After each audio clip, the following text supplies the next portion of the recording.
Ladies and gentlemen, welcome back to this new podcast called The Masters of Psychology in the Sport of Professional Wrestling.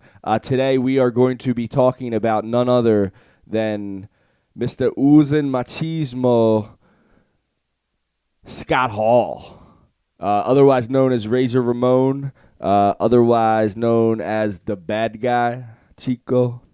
And I just want to talk about Scott Hall because I think that, seeing his whole career unfold, he was one of those guys that was a real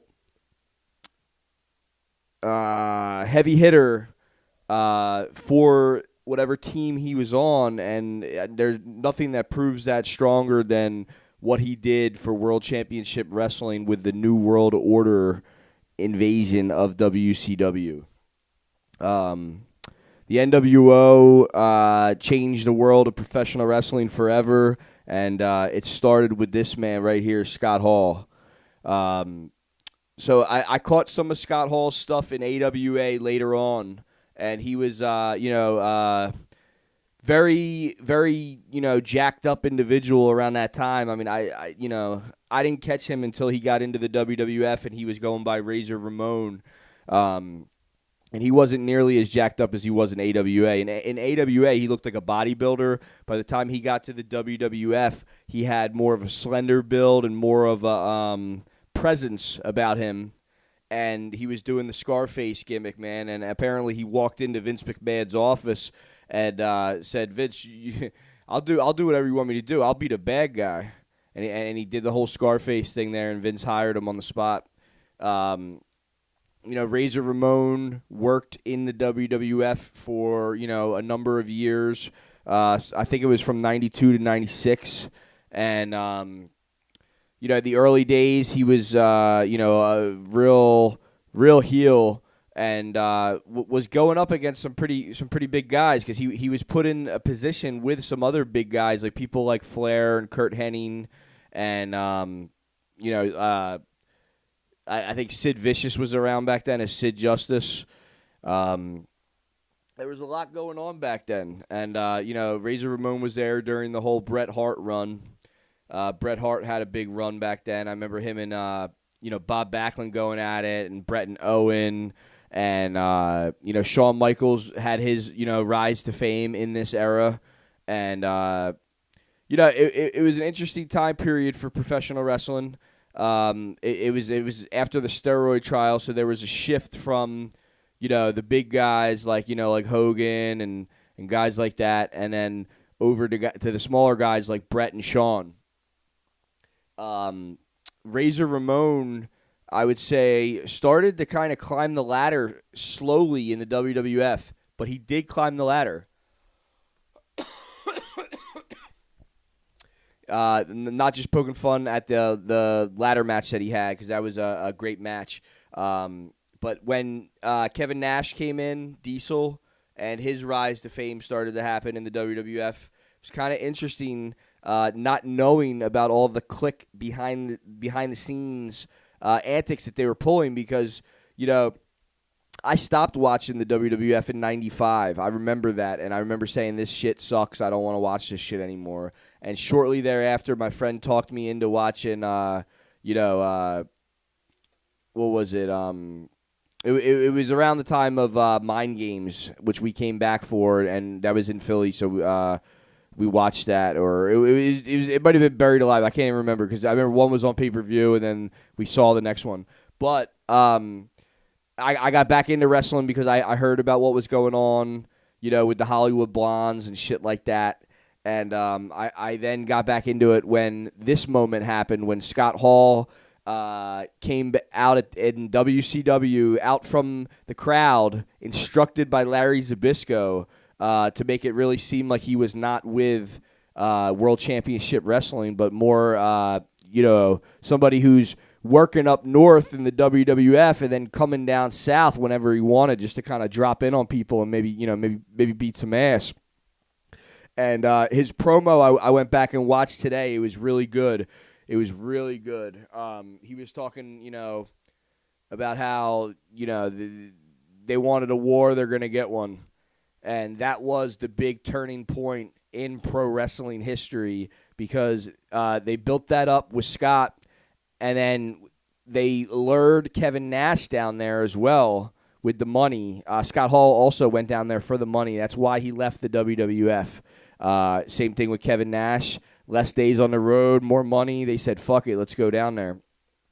So they went down there, and they had learned a lot, and they had learned how to manipulate the business back then, and the Clique was notorious at that. So, the Clique was Shawn Michaels, Scott Hall, Kevin Nash, 1-2-3 Kid, Triple H, and apparently they had a couple other little buddies, man, that they rolled with, but that was the main clique. And then now that Hall and Nash went to WCW and Shawn Michaels was on top of WWF, they actually were competing with each other, which was a very interesting time period for pro wrestling, man. You could be on one channel on USA watching Raw, and then you could flip over and you could be watching WCW, and it was like the North and the South. And everybody was trying to outdo each other and keep the viewers coming, back. So there was all kinds of one-up antics going on, and then this is what happened. This was a real turning point. So Eric Bischoff had started Nitro on Monday nights to go heads up with Raw, and they had done that for about a year and a half. Vince started seeing that there was a lot of competition going on, legitimate competition down there, and was firing back some shots at him, doing some vignettes of mocking the World Championship Wrestling.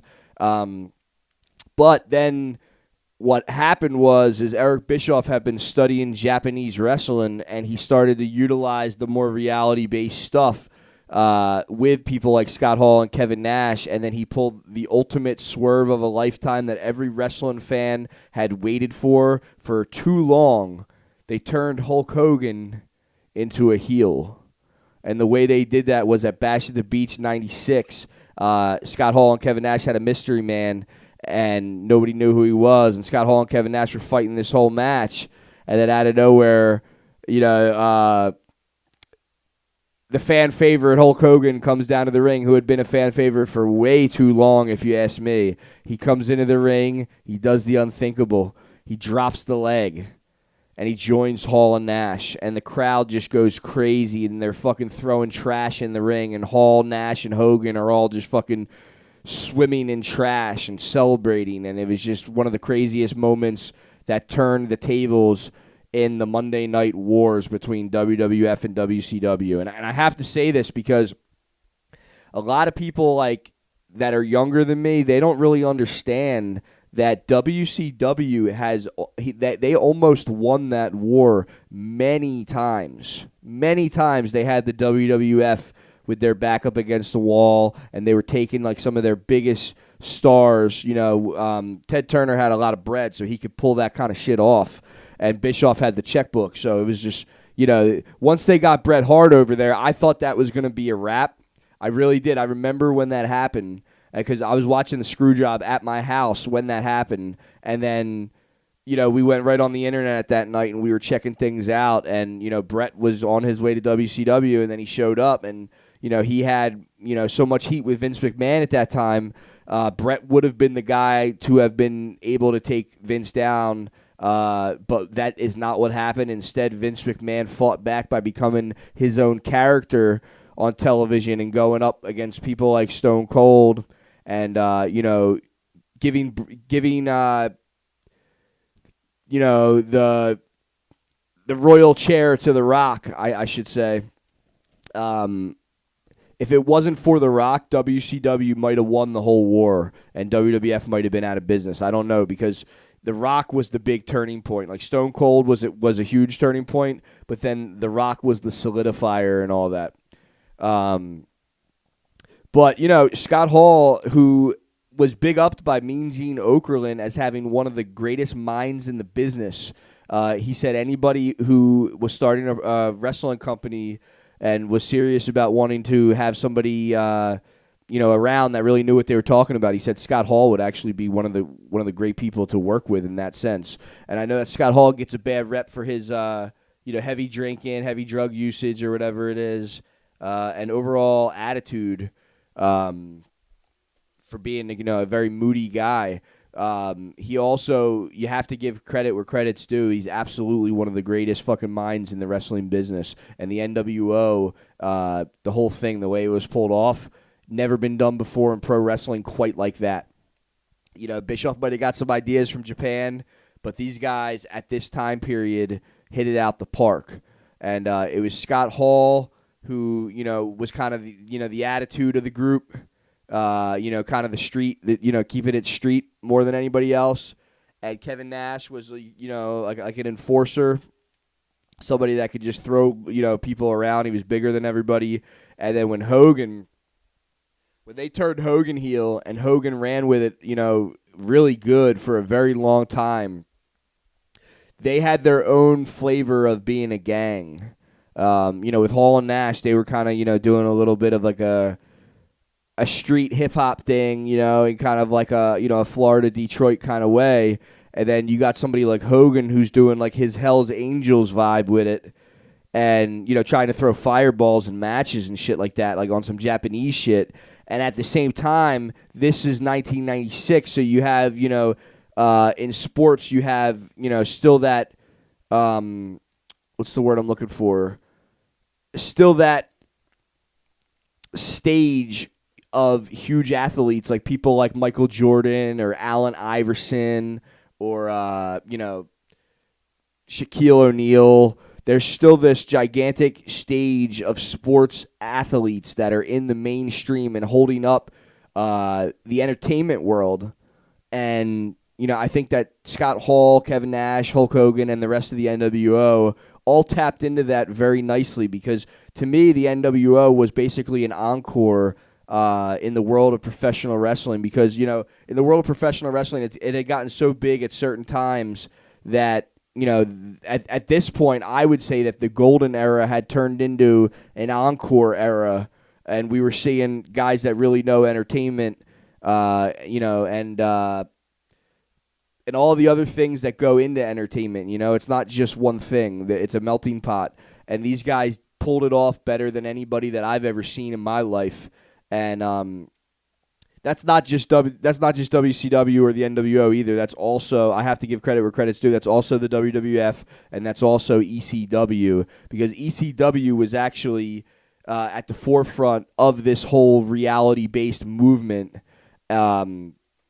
Maybe even before, probably before Eric Bischoff was. I think Eric Bischoff hit it in a big way, and I think what Paul Heyman was doing was he was utilizing the way that hip-hop changed the music business. Paul was doing that in the wrestling business. And I think with Bischoff kind of hit something by watching the Japanese stuff, having a lot of talent on his roster, not being afraid to spend money to make it happen, and bringing in that reality-based thing and that spontaneity. I think that's how all this shit really worked the way that it did. Because if you look at the WWF stuff, there was definitely spontaneity and stuff like that, but there wasn't as much reality-based stuff. They tried it a little bit with the Nation of Domination, I guess with DOA and Los Boricuas. I wasn't really feeling them, but I did like the Nation of Domination, and that was a little bit reality-based. And I would say Stone Cold Steve Austin was very reality-based, and I would say that Brian Pillman was very reality-based as well. And, I think that actually might have been kind of what Brett got caught up in with the Montreal Screwjob, was that there was a lot of blurring the lines back then. And I think that Brett, fell into that because he was a traditional wrestler. He was somebody that was, had different kinds of, different kinds of values than certain guys that he was around. And also because, he was repping Canada the way he was, I think that, if Brett would have been able to get into a program or something with, like Dustin Rhodes, Goldust around that time, or Mick Foley or something like that, I think that the whole situation would have played out differently for his entire career. And that's sad to say that, but I think it is true. But with all that being said, Scott Hall then, throughout his WCW career was being sent home a lot. He did end up in ECW. I did see one of his shows. I'm pretty sure I saw Scott Hall live at the arena. I was at every arena show after Hardcore Heaven 97. And I'm pretty sure he came out at one night at one of the shows. I know I saw him, another time, whether it was on TV or pay-per-view. I can't remember. But, Scott Hall came out to that Ready or Not, John, by the Fugees, man. I just thought that was kind of cool, kind of interesting, because he had pretty good entrance music in WCW and WWF. So he's got an ear for music, y'all. And I kept hearing about how they were going to push Scott Hall at the end of the WCW run. Like when Russo came over, they were going to try and make Scott Hall like one of the big guys. And you would see that in certain main event matches, with him and like Scott Steiner, people like that, Sid Vicious. And, it's a shame that WCW run didn't really get a full chance to really turn itself around because, as much as I think that, I think Cornette's right about Russo, I also think I would have liked to see just how things would have played out if they would have played out differently as far as the creative side of the booking. However, I do not in any way, shape, or form have anything to do with Vince Russo, and I do support Jim Cornette all the way. And ladies and gentlemen, Scott Hall is somebody who I think should be remembered for his psychology of the wrestling business, and that is why we call this the Masters of Psychology. And Scott Hall, you are the man when it comes to psychology, according to me, Rick Reinhardt, pro wrestling historian here at the Pro Wrestling Archives, just logging out, saying good night, y'all.